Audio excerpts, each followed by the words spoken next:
deixar sempre o convite para que estejam aqui, desejar que Deus abençoe quem vai ouvir essa mensagem depois, que acompanha a gente depois, mas nós que estamos aqui também, quero pedir para Deus abençoar a nossa vida e para que a gente tenha um bom tempo de reflexão. Então eu quero orar com você agora, pedindo para Deus abençoar nosso tempo juntos. Vamos orar?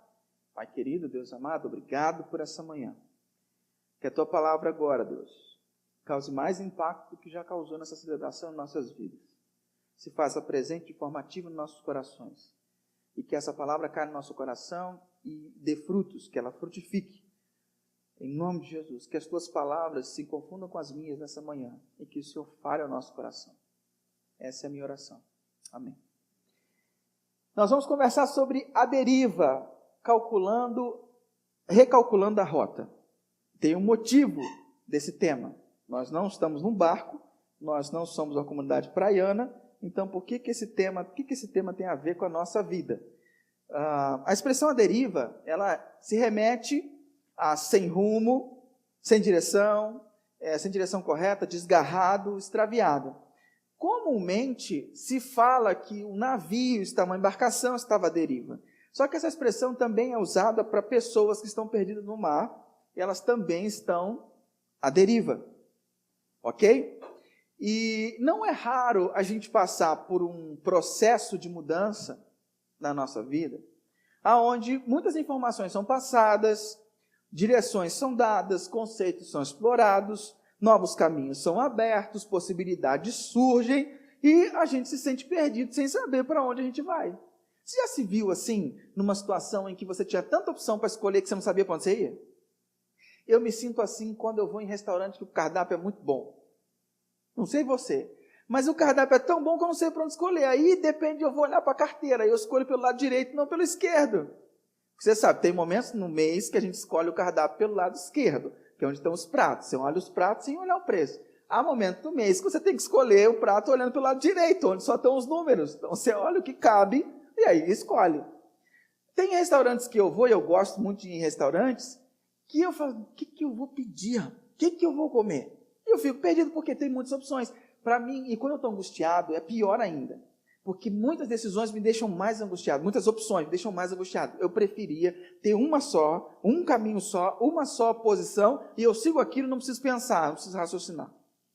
Muitas pessoas têm isso na sua vida espiritual. Quando você encontra uma comunidade cristã, onde ela diz assim, é certo e é errado. O que é certo é isso, o que é errado é isso. Algumas pessoas se sentem mais seguras. Por quê? Porque está muito claro o que é certo e o que é errado. Agora, quando você chega numa comunidade cristã, em que ele chega e fala assim, tudo te é lícito, mas nem tudo te convém. E aí? Algumas pessoas se sentem mal. Porque, mas não, tem que estar claro, tem que ser o certo e o errado. Mas com Jesus nem sempre funciona dessa forma. Nem sempre preto é preto, branco é branco, porque ele diz que as trevas é como o dia é como a noite, e para ele as coisas não funcionam assim, 8 ou 80. Muitas opções, muitas informações, muitas vezes comprometem a nossa forma de ver a vida, a nossa forma de tomar decisão. E é comum, dentro de uma comunidade que está seguindo um caminho, que você tem caminhos para seguir, pessoas ficarem pelo caminho. É comum, comunidade de igrejas, existem igrejas que têm a porta da frente, uma expressão, tão grande quanto a porta dos fundos. Chega tanta gente quanto sai pessoas. E por que às vezes isso acontece? Por que chega tanta gente e tanta gente vai embora? Isso é uma coisa que muitos missiólogos, teólogos ficam refletindo ao longo dos anos para saber por que tanta gente entra na igreja e tanta gente sai de algumas igrejas. Em outras igrejas as pessoas entram e ficam, permanecem. Por que isso acontece? Acontece porque pessoas ficam pelo caminho e às vezes ficam pelo caminho porque não conseguem acompanhar o andamento do todo. Não conseguem entender para onde essa igreja está indo, não conseguem entender qual é o rumo que a igreja está tomando. E aí ela se sente perdida. No nosso caso, nós estamos prestes a isso a começar a acontecer. Como assim? Nós temos dois fatores na nossa comunidade aqui que contribuem muito para isso. Primeiro, nós temos uma diversidade de maturidade na fé muito grande. Nós temos pessoas que têm uma trajetória enorme e temos pessoas que estão chegando agora na vida cristã. E isso é muito complicado, porque essa diversidade, quando algumas pessoas não têm a paciência que deveriam ter, às vezes a igreja tem que diminuir o ritmo para acompanhar os mais jovens, ela tem que montar mecanismos, tem que montar classes, tem que montar estudos para pegar os mais novos, mas também tem que dar subsistência e crescimento para os mais velhos. Isso é uma coisa que é uma tensão que a igreja precisa aprender a lidar. Outra coisa que a gente precisa aprender a lidar é quando nosso fator de ponderação aqui é que nós temos muitas pessoas chegando. Muitas pessoas novas chegando na comunidade. Para você ter uma ideia, até hoje, do começo do ano até hoje, nós dobramos de tamanho. Nós somos tão pequenininhos. É verdade, nós dobramos de tamanho. E quando a gente dobra de tamanho, a igreja ela precisa criar, a comunidade precisa criar outras formas de abarcar todas as pessoas para que ninguém se sinta sozinho, para que ninguém fique à deriva. Porque um grande problema é que as pessoas acabam ficando à deriva. Essas pessoas que não acompanham e as pessoas que estão chegando não conseguem entender o que está acontecendo, elas acabam ficando boiando, começam a ficar à deriva. E essa série ela tem o propósito de quê? Resgatar as pessoas que porventura ficaram no meio desse processo. Vamos figuradamente achar que nós somos um navio e que algumas pessoas, por causa das ondas, por causa de curvas, pessoas caíram no mar. Então é hora do navio, da comunidade, fazer uma volta e buscar essas pessoas que porventura ficaram no caminho. Quando eu digo pessoas que ficaram pelo caminho, não são pessoas que estão lá fora, são pessoas que estão aqui dentro, sentadas aqui dentro. Percebe? Porque a minha intenção é que a gente caminhe todos por um caminho. Eu não preciso de 100% de concordância. Não é esse o ponto. Mas eu preciso que você tenha segurança no coração de saber, a nossa comunidade está indo para cá. A nossa comunidade está seguindo esse caminho. Eu preciso entender esse processo, para que você não se sinta só no meio da multidão. Então eu quero resgatar as pessoas que ficaram pelo meio do caminho e reafirmar as convicções daqueles que já estão experimentando esse caminho e estão colhendo bons frutos por isso. Então nossa série visa isso. E pessoas à deriva, geralmente elas sentem esses 4 fatores aqui que eu elenquei, mas não são só esses 4. E por isso a minha preocupação. Olha como é que o processo pode ser trágico. Pessoas à deriva sentem solidão. Quando nós resistimos ao andamento da comunidade e não nos adequamos ao ritmo que essa comunidade está caminhando, a gente se sente isolado dentro da comunidade. Eu frequento, mas as pessoas falam umas coisas que eu não entendo, as pessoas falam umas coisas que eu não concordo, que eu não pratico, e eles ficam contando como está sendo bom, mas nada acontece na minha vida. E essas pessoas começam a se sentir sozinhas. Isso se dá não porque as pessoas abandonaram umas às outras, mas sim porque todos estão em uma direção e a pessoa está na outra. E aí ela se sente isolada, se sente só. Como consequência de se sentir só, ela sente vontade de mudar o ritmo de algumas pessoas, porque ninguém gosta de ficar sozinho. Então, a gente quer pegar algumas pessoas ao nosso redor, que também, porventura, possam estar se sentindo só, e formar um grupo de pessoas que são contra a corrente, que não concordam, não entendem o que está acontecendo. Então, elas tentam criar um grupo para mudar o ritmo do todo, para que o todo se torne mais agradável, para que o todo se torne mais, que entre dentro da sua zona de conforto. E é comum que pessoas que são resistentes a esse processo passam por um processo de resistência no último. E isso não acontece por maldade. Isso acontece, às vezes, porque tem uma história de vida e chega na comunidade, os caras falam coisas totalmente diferentes do que eu vi até agora. Ou estão na comunidade e falam assim, cara, mas eu não estou entendendo o que o pastor está falando, isso que não está funcionando. Então, às vezes é por falta de entendimento e às vezes é por barreira interna. Então, às vezes a gente tem uma história de vida com Deus e a gente nunca parou para pensar em algumas coisas que a gente tem colocado aqui, então a gente refuta logo de cara e fala assim, não, isso não tem nada a ver. Está por fora. Não tem nada a ver com Deus isso aí. Nunca falaram isso para mim. Eu vou na igreja desde pequeno. E aí a gente começa a criar uma barreira. E a gente resiste isso até o último. Por quê?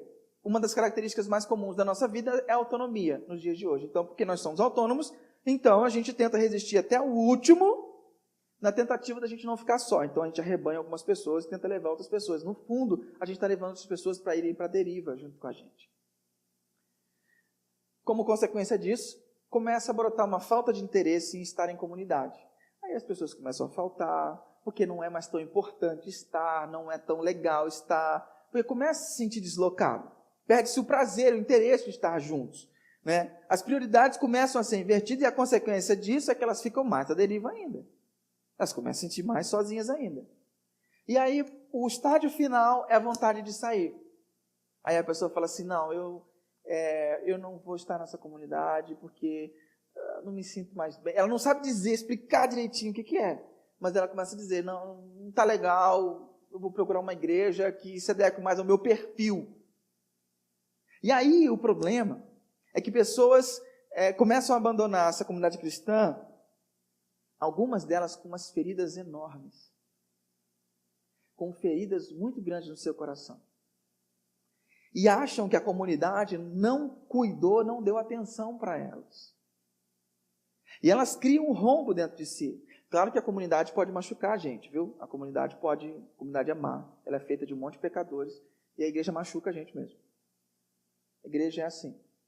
E a gente tem que aprender a lidar e a cuidar das nossas feridas. Então, se você acha que essa igreja aqui, que o pastor, que os seus irmãos não vão te decepcionar, sinto muito, essa igreja vai te decepcionar, uma hora ela vai te deixar na mão, porque nós somos pecadores. A gente tenta não fazer, mas uma hora alguém vai te tratar rispidamente, alguém vai te dar um fora sem querer, alguma coisa vai acontecer, você pode ter certeza, porque só tem pecador aqui dentro. A diferença daqui de dentro para o lado de fora é que aqui a gente sabe que é pecador, e lá fora a gente está tentando esconder, algumas pessoas tentam esconder, mas nós somos pecadores perdoados, pecadores remidos, graças a Deus por isso. Então a gente não pode fazer uma idealizar a igreja, os cristãos. Nós somos falhos. Nós somos falhos. Então a gente precisa entender isso muito claro. Então algumas pessoas saem com essas feridas muito grandes e nunca mais consideram entrar numa comunidade cristã. Elas vão embora e falam, minha experiência com a igreja não foi legal. E nunca mais querem saber de igreja. Já outras, por serem consumistas, vão querer uma outra comunidade que atenda às suas necessidades. Aí ela vai sentar no banco, participar da celebração e vai embora sem se envolver com ninguém, porque a última vez que eu tentei me envolver, eu fiquei ferido, aquela igreja lá me machucou, eu não quero mais isso. E, infelizmente, algumas dessas pessoas que saem nunca mais vão conseguir ter relacionamento com Jesus. Porque a figura de Jesus está associada à comunidade. E as pessoas acabam achando que quem machucou elas foi Jesus, mas na verdade foram as pessoas, foi a igreja. E algumas pessoas nunca mais querem ter relacionamento com Jesus. Outras, por não entenderem o sentido real de viver em comunidade, vão buscar ser servidos. Eu quero sentar, quero ser servido e vou embora, sem ter relação com ninguém, é importante a minha relação com Deus. Então, se você é uma pessoa que está chegando no meio do processo e está tentando entender para onde essa comunidade vai, para onde nós estamos indo, ou se você é uma pessoa que se perdeu, já está na comunidade faz tempo, mas se perdeu no meio do processo, das práticas espirituais, desse negócio de espiritualidade, que negócio é esse? Se você se perdeu nisso tudo, a comunidade está dando um break, está dando uma pausa, por causa de você. E esse navio está virando, porque a gente não quer que ninguém fique pelo caminho. Não quer que ninguém fique sozinho. Família estendida, não quer que ninguém fique isolado. Por quê? Por que a gente vai ter essa preocupação de fazer esse movimento? Pelo simples fato de que sozinho a gente vai mais rápido, mas acompanhado a gente vai bem mais longe. Não é à toa que eu repito isso todo santo domingo depois de terminar a mensagem. Não é à toa. Isso é uma filosofia. É uma coisa que tem que descer da nossa cabeça e entrar no nosso coração. Sozinho a gente pode ir até mais rápido, mas acompanhado a gente vai bem mais longe. A vida cristã é para ser vivida acompanhada. E eu não quero que alguns cresçam e comecem a experimentar coisas com Deus e outros fiquem pelo caminho. Não é esse o processo. E para dar base à nossa reflexão, nós vamos pegar uma fala de Jesus, que é uma história, uma parábola, e a gente vai conversar sobre ela. Eu quero lê-la com você. Você pode abrir sua Bíblia, ligar a sua Bíblia, acompanhar. Mateus capítulo 13, versículo de 1 a 9. Se você é novo na fé, 2, 3 anos na vida cristã, o que eu te aconselho? 2, 3 anos na vida cristã, no sentido de que descobriu isso mais a fundo, está investigando, tenha uma Bíblia de papel. Tenha uma Bíblia de papel. E traga a sua Bíblia de papel. Sabe por quê? Porque quando você vai folheando, você vai pegando intimidade com o texto. E quando você tiver que procurar alguma coisa em casa, você vai ter afinidade. Irmão, são 66 livros. E às vezes nem o índice ajuda. Vai procurar um Sofonias. Deus do céu, onde está Sofonias, gente? Aí a sua Bíblia de papel fininho, você vai no índice, é a página tal. E a página não existe, porque as folhas estão coladas. Aí você olha, não vai. Então, ter intimidade com o livro de papel, principalmente para as suas meditações, é muito importante. Não sou contra a Bíblia, tá? Não sou contra a Bíblia digital. Eu a uso. Mas se você está chegando para pegar intimidade com esse negócio, eu te aconselho a ter a Bíblia de papel. Então, e aí quando eu chamar o texto, sempre acompanhe. Por quê? Porque você, na hora que você pegar, ou no seu celular ou na Bíblia, você vai ver as referências, o que está perto, o que não está. E se uma vez você precisar lembrar desse texto, meditar de novo, ver se o pastor falou besteira, você sabe onde está. Ok? Mateus capítulo 13, versículo de 1 a 9. Nós vamos ler primeiro o texto, depois nós vamos pegar a porção do dia. Tá bom? Mateus capítulo 13, versículo de 1 a 9. A minha versão que eu estou usando é a Nova Versão Internacional, com a abreviatura NVI. Existem várias versões, eu te aconselho você acompanhar ou na NVI ou na nova tradução na linguagem de hoje, NTLH. São as duas traduções mais fáceis de você conseguir entender. Existe uma outra tradução que eu uso, mas para o meu devocional pessoal, que é a Bíblia A Mensagem, que é feita por um pastor, mas ela é mais uma paráfrase. Então ela não respeita algumas questões que para a interpretação bíblica eu preciso usar. Então, para o meu devocional, que é para tratar do meu coração, eu uso. Quando eu tenho que entender algumas questões do texto, eu tenho que ir para uma dessas duas. Então, essas 3 versões são as versões que eu mais indico para você ter, para você usar. São mais fáceis. Tá bom? Vamos lá? O texto diz assim: naquele mesmo dia, Jesus saiu de casa e assentou-se à beira-mar. Reuniu-se ao seu redor uma multidão tão grande que ele teve que entrar num barco e assentar-se nele, enquanto todo o povo ficou na praia. Então, lhes falou muitas coisas por parábolas, dizendo: o semeador saiu a semear. Então lançava a semente, enquanto lançava a semente, parte dela caiu à beira do caminho, e as aves vieram e comeram. Parte dela caiu em terreno pedregoso. Então não havia muita terra, e logo brotou, porque a terra não era profunda. Mas quando saiu o sol, as plantas se queimavam e secaram, porque não tinha raiz. Outra parte caiu entre espinhos, que cresceram e sufocaram as plantas. Outra ainda caiu em boa terra, deu boa colheita, e a 100, a 60 e a 30 por 1. Aquele que tem ouvidos para ouvir, que ouça. Ok. Essa parábola é muito legal, é muito especial. Existe um sermão muito famoso no Brasil, chamado Sermão da Sexagésima, do Padre Antônio Vieira. Virou um clássico sobre essa parábola. Mas o que eu vou falar não tem nada a ver com o que abordou lá. Mas se você tiver curiosidade um dia, leia. É um português arcaico, mas vale a pena. É um sermão que foi muito famoso, é bem interessante. Mas eu quero falar para você, não tem nada a ver com a abordagem do Antônio Vieira. Eu quero trazer esse texto para a nossa realidade e tentar aplicar no nosso contexto. E para isso você precisa entender o contexto do que Jesus estava falando. O texto começa dizendo que naquele mesmo dia. Que dia era esse? Que dia? Quando você está com a Bíblia de papel, é mais fácil de olhar, porque você olha para a página anterior, aí você percebe lá, no capítulo anterior, que está lá dizendo, no sábado, Jesus andou pela plantação de milho, e seus discípulos começaram a colher milho. Se você está na Bíblia digital, fica mais difícil, tá? Mas você tem que voltar ao capítulozinho. Na Bíblia de papel, você só olha e vê que era um sábado. Cara, que sábado de Jesus? Você é um cara que diz que está na correria. Você é uma mulher que diz que está na correria. Eu vou te mostrar um dia de Jesus para você ver se você está mesmo na correria. Beleza? Porque esse negócio, eu vou fazer uma tese sobre esse negócio. Esse negócio de correria, para mim, está me dando arrepio. Porque eu pergunto às pessoas, eu falei, como você está? Estou na correria. Cara, virou um estado de espírito esse negócio. Eu falei assim, eu aboli esse negócio da minha vida. A pessoa pergunta como é que está. Está na correria? Eu falei, não, está amarrado, em nome de Jesus. Não estou saindo dela. Não estou. Me nego a estar na correria. Me nego a ter uma correria controlando a minha vida. Sério mesmo, me nego. Falo, não estou. Não admito. Não admito. Tem dia que é pesado, tem dia que é trabalho, tem dia que eu trabalho 3 períodos, manhã, tarde, noite, mas não me nego. Eu arrumo minhas ilhas, eu faço de uma maneira em que eu consiga ter paz dentro de mim. Pelo amor de Deus. E Jesus não falou que ele estava na correria, não. Olha o dia de Jesus, cara, olha que legal. Era um sábado, ele começa de manhã caminhando na lavoura. Só que não era assim tão de manhã.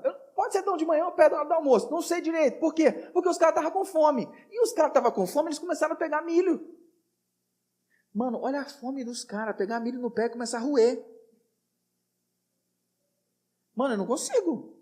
Quer dizer, vai saber, né? Depende das circunstâncias que eu tiver na vida, né? Estômago roncando é complicado. E eles pegam, e nessa hora que eles pegam milho para comer, tinha um monte de gente seguindo Jesus, os caras acontecem Jesus e falam, Jesus, pô, não pode colher, você está ferindo o sábado. Aí Jesus dá um discurso neles, dá uma quebrada nas pernas dos caras. Aí Jesus sai da plantação, nem banho toma, vai para a sinagoga. E ele vai para a sinagoga para a celebração do sábado. E começa a fazer o quê? Ele começa a ensinar. Quando ele começa a ensinar, ele é incitado a curar uma pessoa que estava lá na sinagoga com um problema. Jesus, olha, teve compaixão, vai e cura. Quando Jesus cura, os caras pancados em Jesus de novo. Por que você está curando? Porque você quer, não pode curar. Blá, blá, blá. E Jesus ouvindo aquela ladainha. Aí Jesus cura o cara assim mesmo, não quer saber. E os caras, Jesus percebe na cabeça deles que eles começam a conspirar para matar Jesus. Você já teve ameaça de morte num dia de correria? Presta atenção. Aí Jesus já está com a ameaça de morte na cabeça. E nego no ouvido dele, beleza. Aí ele se retira, ele sai da sinagoga. E quando ele se retira, o que ele vai fazer? Um monte de gente precisa ser curada. Ele cura um monte de gente. Um monte de demanda que precisava ser resolvida, ele resolve. Ele resolve as demandas. Beleza. No meio dessas demandas, leva um endemoniado, uma pessoa possuída por um espírito maligno, cego e surdo, para ele. Aí, os caras começam, e aí, vai curar ou não vai? É no sábado ainda. Jesus repete o negócio e cura de novo. Não podia. Os fariseus falavam que você não podia fazer nada no sábado. Era uma cambada de hipócrita. E Jesus começa a explicar, fala assim, o sábado foi feito para o homem, não o homem para o sábado. Ele dá exemplos da história, que pessoas fizeram coisas no sábado e que Deus não recriminou. Então, não é bem por aí, não leva na religiosidade. Beleza, quando ele cura, os caras chamam ele de Beelzebu. Na frente de todo mundo. Sabe o que é Beelzebu? O senhor das moscas. Era uma entidade lá. Começa a azucrinar Jesus. Aí Jesus dá-lhe sermão nos caras. Aí passa um tempão explicando para os caras, batendo nos caras, batendo. Olha a carga emocional. Já tinha ameaça de morte, já foi contestado de manhã, foi na sinagoga, foi contestado, agora de novo. Cura os caras, curam todo mundo, é contestado de novo. Aí Jesus dá-lhe sermão nos caras. Aí no meio da discussão do Beelzebu lá, tem um fariseu que fala assim, então fala o seguinte, qual o sinal que você vai dar para nós? Para dizer que você é mesmo o Messias. Jesus se enfurece, fica bravo da vida e toma sermão. E começa, vocês são uma geração miserável, vocês querem ver sinal, vocês não conseguem andar pela fé. E desce a ripa nos caras.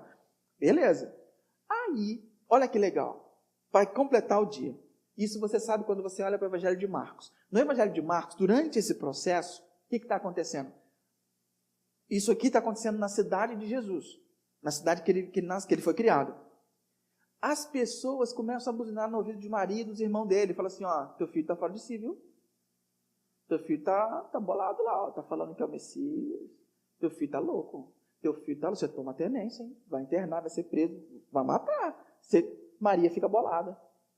Chama os irmãos e fala, vamos lá ter com Jesus. Vamos lá saber que história é essa. Vamos lá catar ele. Marcos diz. Marcos capítulo 3. Se você ler, Você vai ver. Eles falam que eles vão lá para tirar Jesus de lá.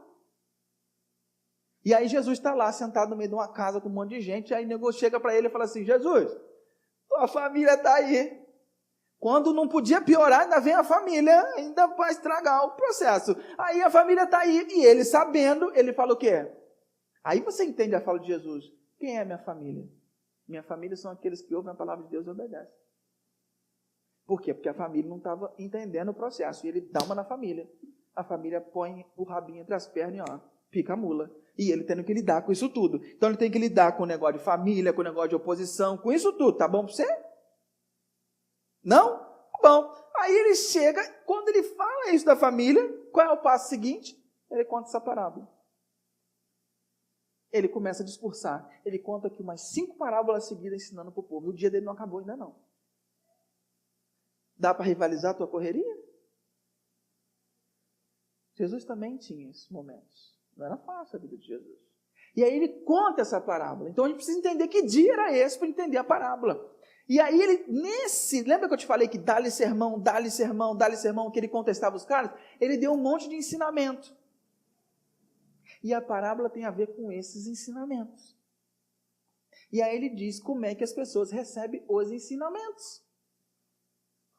E aí eu quero dizer para você, nós também, durante o ano, demos um monte de ensinamento. Como é que esse ensinamento chegou ao teu coração? Olha só, parábolas são dizeres, são histórias da vida cotidiana que tem um significado por trás, que faz você pensar. É uma história normal, que faz você entrar nessa história, mas ela tem um fim, uma moral que faz você refletir. Por isso Jesus usava muito parábola. E a parábola que ele conta é o seguinte: o semeador saiu a semear, enquanto lançava a semente, parte dela caiu à beira do caminho, e as aves vieram e a comeram. Nós vamos ficar só nesse texto hoje. O resto, durante o mês, a gente vai ver o resto da parábola. Mas hoje eu quero só abordar isso aqui. O semeador saiu a semear. Enquanto ele lançava a semente, parte dela caiu à beira do caminho, e as aves vieram e comeram. Os discípulos não são bobos nem nada, esperaram Jesus acabar de contar a parábola toda, contou mais uma, aguardou, depois chegaram para Jesus e falaram assim, o que quer dizer essa parábola aí? Entendemos não, cara. E aí ele mesmo responde. Em Mateus capítulo 13, 18 a 20, ele dá a própria resposta. E o que ele dá a resposta? Portanto, ouçam o que significa a parábola do semeador. Quando alguém ouve a mensagem do reino e não a entende, o maligno vem, ele arranca o que foi semeado em seu coração. Este é o que foi semeado à beira do caminho. O texto está dizendo que algumas pessoas, o ensinamento do reino foi dado, e algumas pessoas ficaram como? Boiando. E esse é o nosso tema hoje.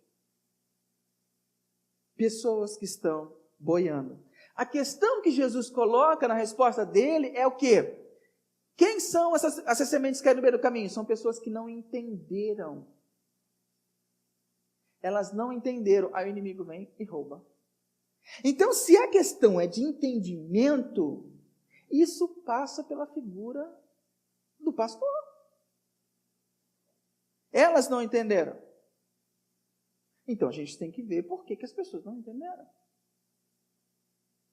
Então, se você não entendeu, se você está boiando, é porque alguma coisa você não entendeu. E eu quero saber o que você não entendeu. Porque eu não quero que você seja uma semente jogada à beira do caminho. Está fazendo sentido? Mais ou menos? A gente tenta piorar. Então, pessoas ficam à deriva, boiando, por falta de entendimento, por não saberem, não entenderem para onde a gente está indo. E se o problema é entendimento, é com a igreja. Nós não podemos deixar de dar condições necessárias para que você entenda a mensagem do reino e fique à beira do caminho. Qual é a mensagem do reino que é pregada? De que forma a mensagem do reino é pregada aqui nessa comunidade ou foi pregada esse ano aqui na comunidade? Para eu rememorar todo esse processo que a gente fez, eu quero falar 3 pilares com você. E eu quero revisitar esses pilares para que você não fique boiando. Para que você entenda qual é o processo. Quais são esses 3 pilares? relacionamentos, espiritualidade e transformação. Beleza? Relacionamento, espiritualidade e transformação. Sobre relacionamento, o que nós entendemos que a Bíblia tem convocado a gente para lidar com relacionamentos? O mundo corporativo, o mundo das empresas, o mundo dos treinadores, diz, alguns, não todos, né, não vamos generalizar, mas diz, na nossa cultura eles dizem que a transformação de um ser humano, ela vem quando ele tem informação e ele aplica aquela informação e ele muda. Só que biblicamente isso não é verdade. Biblicamente existe um outro elemento para a transformação, que é informação, aplicação, mais relacionamento é igual a transformação. O que a Bíblia quer dizer com isso? Que se você precisa saber do que se trata, aplicar o que se trata, e os relacionamentos é que vão ajudar você a esmerar, a esmerilhar, a crescer, e aí sim você será transformado. Não existe transformação se não tiver relacionamento. Você não pode se isolar. Na sociedade do conhecimento, isso virou uma realidade, que você só precisa ter a informação correta, aplicar, que você vai ser transformado. Não funciona dessa maneira. A Bíblia entende relacionamento como um componente primordial da transformação. Você não vai mudar se você não estreitar seus relacionamentos. Você não vai experimentar o que Deus tem para você se você não melhorar os seus relacionamentos, se você não se abrir para relacionamentos. Se você perceber, como Paulo explica para as igrejas, como é que é a dinâmica de uma igreja, ele usa uma expressão muito, muito legal, chamada uns aos outros. O uns aos outros. Então, a comunidade cristã é uma comunidade que um presta conta para o outro. Essa forma de viver só de autonomia, isso não funciona. Não funciona. Depois a gente vai abordar a forma prática como que isso vai funcionar. Mas na forma teórica, funciona assim. Relacionamentos é primordial. Relacionamento é primordial. Na comunidade cristã, Jesus ensina que relacionamentos são feitos para durar. Em uma cultura e uma sociedade de relacionamentos líquidos, é na comunidade cristã que você aprende a ter relacionamentos profundos e duradouros. Por isso nós incentivamos o relacionamento entre as pessoas. Por quê? Porque lá fora as pessoas podem ter diversos interesses quanto à sua vida. Mas dentro de uma comunidade, de uma família estendida, o relacionamento, o interesse da pessoa deve ser o seu crescimento e Jesus que vive em você. É simples assim. Só que às vezes eu abandono essa questão por causa de problemas. Porque não fui com a cara de fulano, porque ciclano está fazendo diferente. Eu começo a ter problemas de relacionamentos. E aí, se eu não aprendo a lidar com os meus relacionamentos, eu não cresço. Eu não crio repertório, eu não melhoro. Então eu preciso crescer nos meus relacionamentos. A palavra de Deus, ela deve vir para a esfera do nosso coração. Não ficar só na cabeça. Jesus ensina muito disso quando ele fala: vocês ouviram o que foi dito, eu porém vos digo. Se você olhar para uma mulher com o intuito de... antigamente dizia, se você fosse deitar com uma mulher, você adulterou. Eu porém vos digo, se você somente pensar nela, no sentido de adulterar, você já adulterou. Jesus está trazendo essa palavra para a esfera do coração. Ele está dizendo, o negócio é mais embaixo. É mais profundo. A palavra tem que vir para dentro de você. E na sociedade do descartável, essa forma descartável de se relacionar não encontra eco na fé cristã. Não encontra ambiente. Relacionamentos descartáveis, relacionamentos que eu tenho só enquanto a pessoa pode me beneficiar, isso não encontra eco na Bíblia e não vai encontrar eco na vida cristã. A comunidade cristã é o ambiente ideal para ter relacionamentos duradouros, de amizades, relacionamentos amorosos, relacionamentos duradouros. É dentro da comunidade que a gente aprende a ter relacionamentos duradouros. Por quê? Porque Jesus é aquele que tem um relacionamento mais duradouro, é aquele que não nos abandona. E Ele é o nosso exemplo de vida. Então, se Ele é meu exemplo de vida, eu também vou seguir a mesma perspectiva de Jesus. Jesus não me abandonou, então eu não vou abandonar as pessoas. Mesmo quando eu errei, Jesus esteve lá comigo, eu também estarei com as pessoas. Jesus é rico em perdoar, eu também serei rico em perdoar, porque a pessoa merece. Não, miserável, vagabundo, cheio de pulga. Mas Jesus é bom. Jesus é bom, Ele é o modelo. Percebe? Faz sentido? Espero que sim. E o último ponto sobre relacionamentos é que a partir do ponto em que a gente entende isso, nós não somos mais guiados por regras e nós somos libertos da escravidão da justiça. O que significa isso?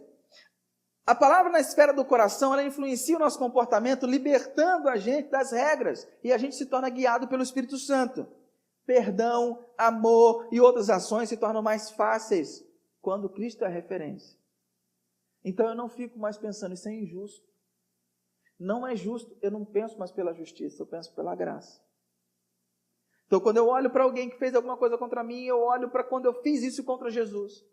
Ou algo semelhante, eu percebo como foi o tratamento de Jesus para comigo, e esse é o tratamento que eu tenho que delegar à pessoa. O mesmo tratamento que Jesus teve comigo. Porque veio para o coração.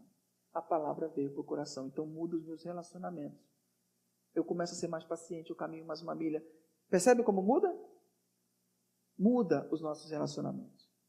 O segundo pilar, para onde a gente está caminhando? Então a gente está caminhando para ter relacionamentos duradouros, relacionamentos bíblicos, de uma forma em que a Bíblia recomenda que a gente tenha. Uma comunidade que se relaciona, uma comunidade que vai um à casa do outro, uma comunidade em que você, quando alguém está precisando, você perceba no olhar. Mas, Rodrigo, quando essa comunidade tiver 150 pessoas, como é que vai ser isso aí? Esquenta não. Quando ela tiver 150 pessoas, vão ter vários grupos pequenos onde a pessoa entrar numa casa, pelo olhar, a pessoa vai saber. Esquenta a cabeça.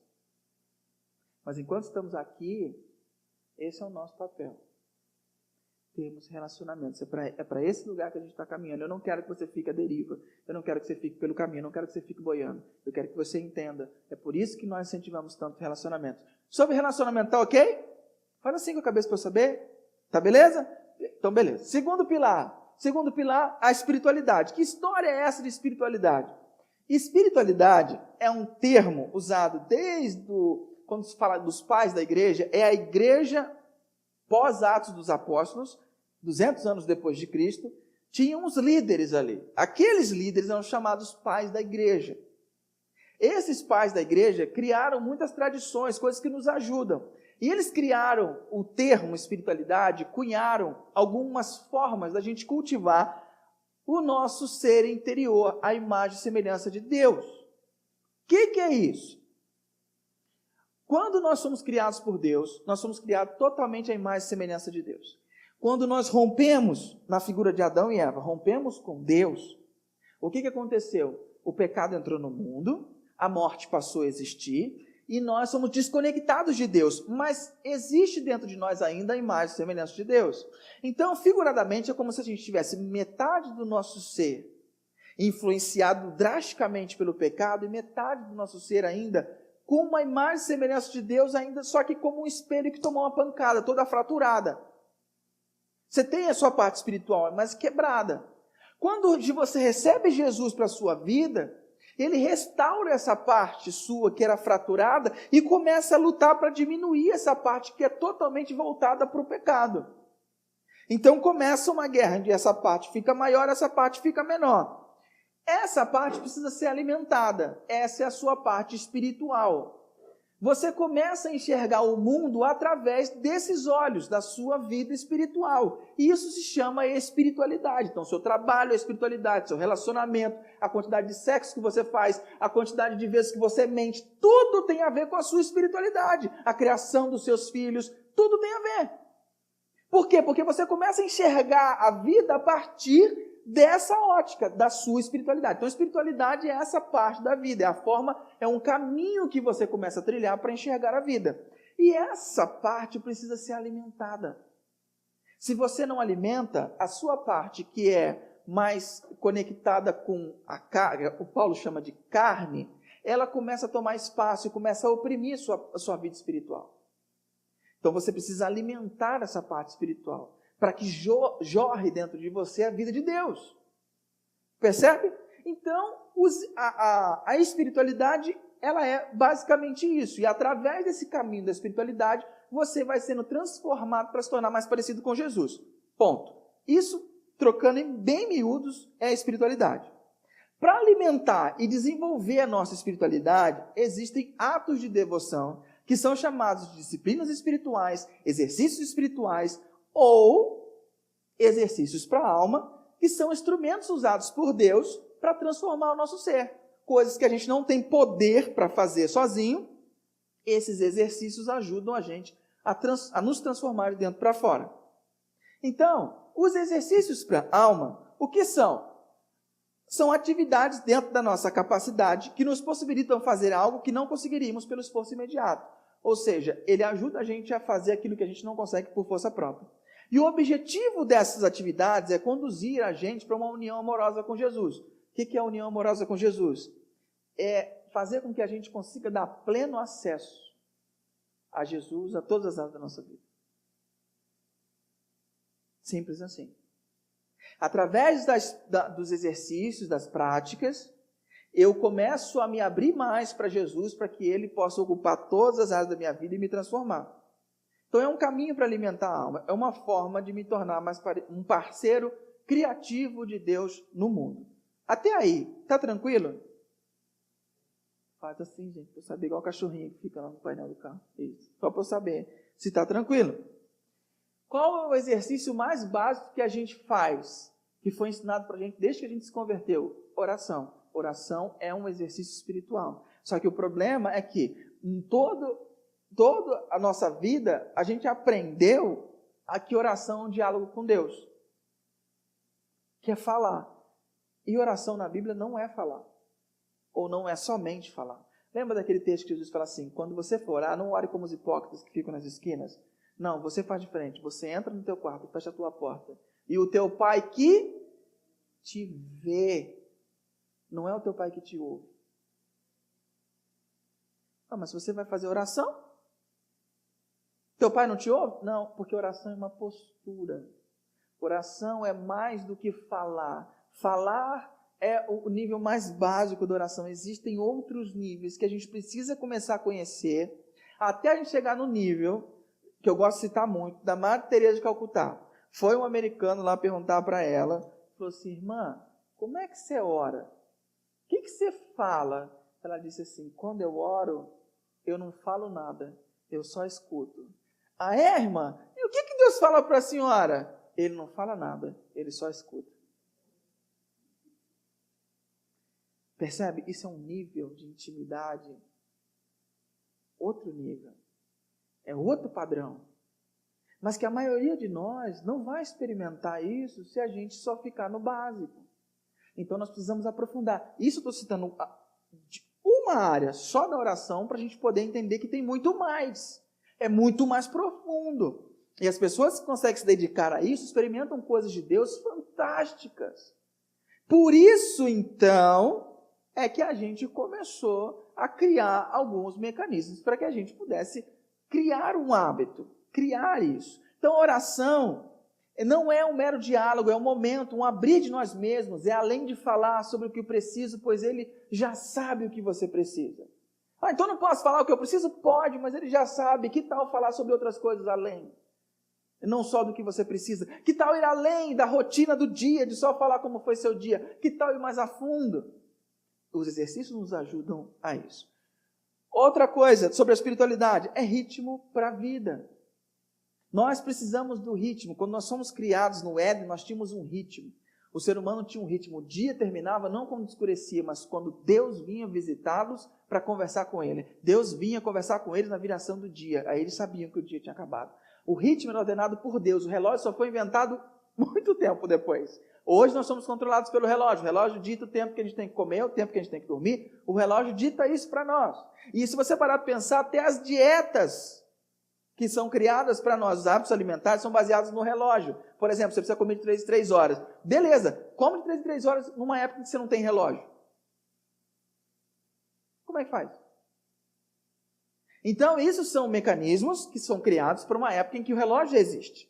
Agora, se a gente vive numa época que o relógio não existe, a dinâmica da vida era outra. Mas então nós temos que viver numa época em que o relógio não existia? Não, nada a ver. O relógio é bom, faz parte, vamos usá-lo para o nosso bem. A gente precisa criar um ritmo para a alma, um ritmo com Deus para a nossa alma. Então foi aqui que nós lançamos o desafio de oração pela manhã e oração da noite. Qual era a intenção? Você abrir seu dia com Deus e fechar o seu dia com Deus. Assim você começa, quando você começa a praticar isso, você cria uma consciência de que Deus está contigo durante o dia. Porque muitas vezes na correria, você esquece que Deus está ali, filho. Você resolve as coisas, você está na correria. Mas quando você começa a exercitar 15 minutos de manhã, 15 minutos à noite, e depois você começa a dar um passo acima, 15 minutos de manhã, 5 minutos no meio do dia, 5 e 15 minutos à noite, você começa a criar um dia pela rotina onde a visitação de Deus vem na sua vida. Percebe? A gente começou a criar movimentos, um ritmo para a vida. E aqui muitas pessoas ficaram à deriva. Muitas pessoas começaram a boiar aqui. Por quê? Por falta de submissão. Não obedece o pastor. Isso é um problema. Por quê? Gente, quando você não começa, não entra nesse ritmo, você fala, não, mas eu oro do meu jeito. Eu sei que você ora do seu jeito. Glória a Deus que você ora do seu jeito. Vamos experimentar uma coisa mais profunda? Vamos começar a experimentar algo mais que Deus está dando para a nossa comunidade? Por isso que eu bato sempre na tecla. Você está conseguindo fazer suas orações da manhã e da noite? Porque eu sei que isso vai te fazer bem e você vai colher frutos disso.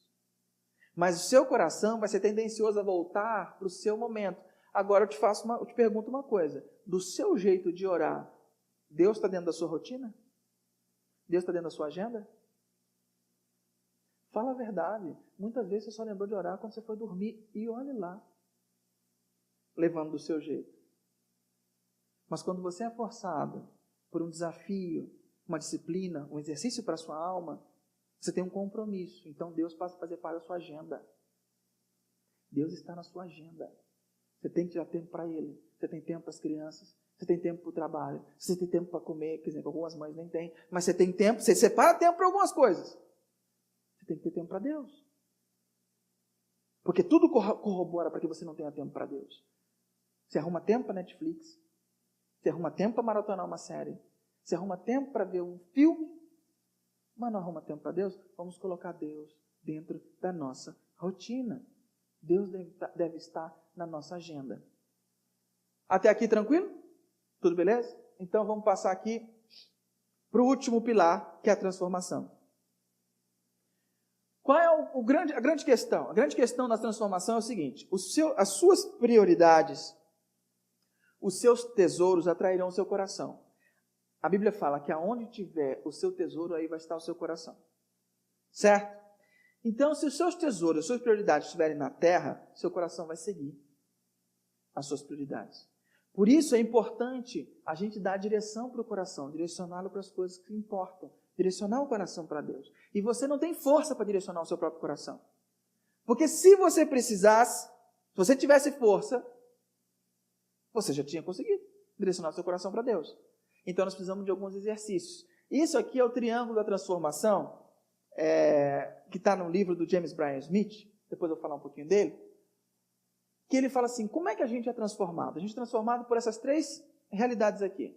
Adotar as narrativas de Jesus, participar de uma comunidade e engajar-se em exercícios de treinamento para a alma. São as práticas e os desafios.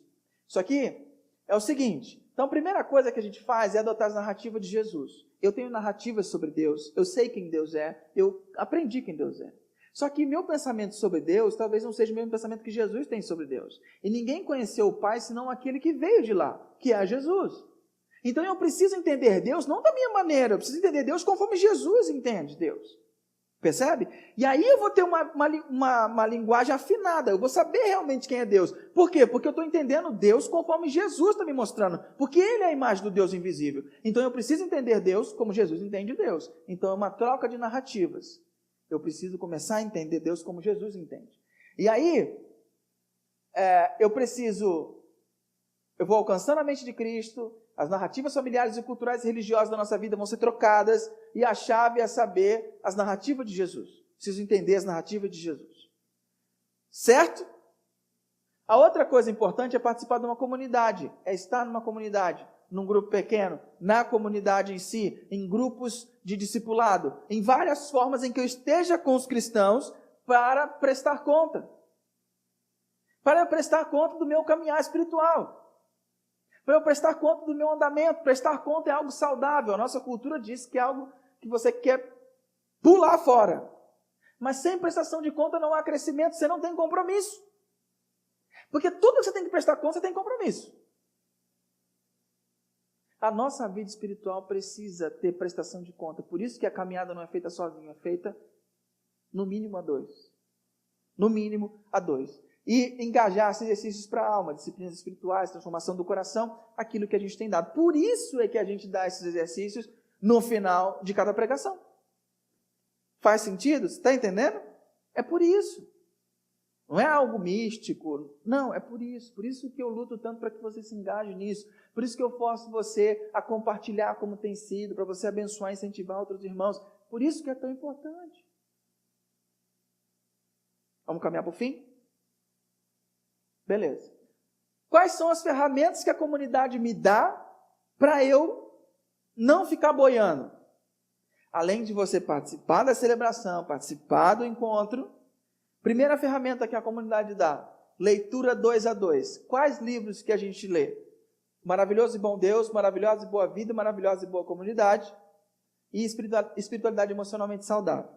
Então, esse livro aqui é uma caminhada 2 a 2, onde você lê um capítulo e tem um apêndicezinho no capítulo, 3, 4 páginas, que tem um exercício para a alma para a semana. Então, você lê e pratica durante a semana. De cada semana, a cada 15 dias, a gente senta para conversar sobre as histórias. Tem que escrever as respostinhas. Tem que escrever as respostinhas. E lá, porque ele tem várias perguntas que ele vai te dando. Aí você responde. E no nosso encontro, a gente vai ver como está a sua semana, como é que está a sua vida. E a gente vai discutir sobre as suas respostas. A gente vai discutir, vamos ver sobre o seu crescimento, sobre aquilo que você está desenvolvendo. E essa trilogia funciona dessa maneira, é uma forma da gente acompanhar, de fazer um pré-discipulado. Beleza? Qual é a outra ferramenta que a gente dá? O livro Espiritualidade Emocionalmente Saudável. Esse só disponível para mulheres. Por quê? Porque Sabrina que está lendo. Então é ela que faz. Eu estou lendo, eu terminei de ler o Líder Emocionalmente Saudável. Então, quando eu estiver tratando com os líderes, aí a gente vai ler esse livro. Mas para a gente começar todo mundo num processo, ninguém ficar boiando, essas são as ferramentas que a gente utiliza. E que você pode utilizar. Você pode fazer parte disso. Como é que funciona? Os livros eu compro, você paga metade do livro, a outra metade a comunidade banca para você. O livro custa em torno de 35, que eu tenho desconto de pastor, 35, 40 reais no máximo. Você vai pagar metade, o livro é seu, e a gente vai entrar nesse acompanhamento. É assim que funciona. Tá bom, pastor. Que mais? Discipulado e orientação espiritual. Dentro desses encontros que a gente faz, da leitura 2 a 2, a gente tem um aconselhamento. A gente junto caminha, faz um mapa da vida, um mapa das suas relações, vê as áreas mais críticas. A gente percebe o que Deus está fazendo na sua vida com respeito a essas situações. Estabelece desafios, estabelece exercícios espirituais para que você continue crescendo, fora esses que a gente apresenta aqui. E assim a gente vai caminhando. Você fala assim, tá bom, pastor, mas eu vou ler sozinho. Não funciona. Para quem que você vai prestar conta? Não dá. Tem que ser acompanhado. Tem que ter acompanhamento. Certo? Qual outra ferramenta? Grupos pequenos. Grupo pequeno, célula, grupo pequeno. Cada igreja tem um nome. A gente parou esse ano, e ano que vem nós iremos retomar nossos grupos pequenos. No meio da semana, um dia, nós vamos ter um momento para a gente se encontrar, onde a gente vai se debruçar mais aprofundadamente no que a gente está conversando nos domingos. É o momento da gente se encontrar, é o momento da gente orar junto, é o momento de comunhão. O grupo pequeno ajuda nessa trajetória e você vai poder participar disso ano que vem. Então, assim que a gente terminar esse processo de reuniões que a gente vai fazer, nós vamos pegar, vamos treinar líderes e aí a gente vai retomar um grupo pequeno. Mas também vai ter uma opção para você participar disso. O que mais? Você tem incentivo à meditação diária, que eu mando todo domingo, quando eu não falho, eu mando para você os textos no domingo à noite. Um texto para cada dia com as instruções do que você tem que fazer. 5 minutos de silêncio, comendo uma coisa boa ou bebendo uma coisa legal, que é o suplício para algumas pessoas, perneio, mas a gente precisa aprender a aquietar nossa mente. 5 minutos meditando sobre o texto, repetindo o texto, fazendo perguntas para ele, e outros 5 minutos orando em resposta, ou escrevendo uma oração. Sugiro que escreva uma oração em resposta ao texto, à reflexão que veio. E por último, nós temos os desafios semanais, que eu dou depois da mensagem. Então, a nossa intenção, querido, não é simplesmente criar um movimento de coisas. A minha maior prioridade não é que a igreja esteja cheia. Porque quando eu chegar diante de Jesus no céu, Ele não vai perguntar quantos membros tinha na minha igreja. Ele vai querer saber se todos os que Ele me deu para cuidar chegaram junto comigo. Então, a minha intenção é que você tenha uma vida profunda com Deus, seja transformado à imagem e semelhança de Jesus a cada dia, e que você possa desfrutar dos benefícios disso na sua história, na sua vida, no seu trabalho, no seu casamento. E é por isso que eu faço questão de dar uma virada de rota para que você não fique boiando. Então, meu desafio para você: não fique à deriva, não fique boiando. Se você está boiando porque você não entendeu, essa palavra de hoje é para você. Se você está boiando porque a semente caiu à beira do caminho, vamos começar de novo, vamos retomar, vamos criar um ritmo. Jesus morreu para que você não precisasse viver a deriva. Ele quer que você caminhe para perto dele. Esse é o meu intuito, é a minha intenção. Vamos retomar a caminhada. É o meu incentivo para você. Vamos retomar esse processo. Se você não começou, vamos começar. Vamos começar. E isso não tem idade, viu? É qualquer idade. Vamos começar. Vamos lá. Se você tem dificuldade, fala assim: eu vacilo, combine com alguém. Fala assim: vamos a cada 2 dias se perguntar um para o outro se a gente está fazendo. Porque aí você me lembra, eu te cobro, você me cobra, vamos fazer assim? Sabe, você cria mecanismo dentro da comunidade para você se manter. Mas não fique à deriva. Não fique boiando. Amém? Vamos orar? Pai querido, nós agradecemos ao Senhor por esse momento. Esse momento de recalcular nossa rota e de ajudar a gente a repensar e a trilhar novos caminhos. Por favor, Jesus, ajuda a gente a não ficar na beira do caminho. Dá-nos entendimento sobre a importância que tem a espiritualidade, os relacionamentos e a transformação. Coloque todo mundo, Pai, dentro desse navio. Coloque todo mundo no mesmo barco. Não deixe ninguém para fora. Em nome de Jesus. Amém.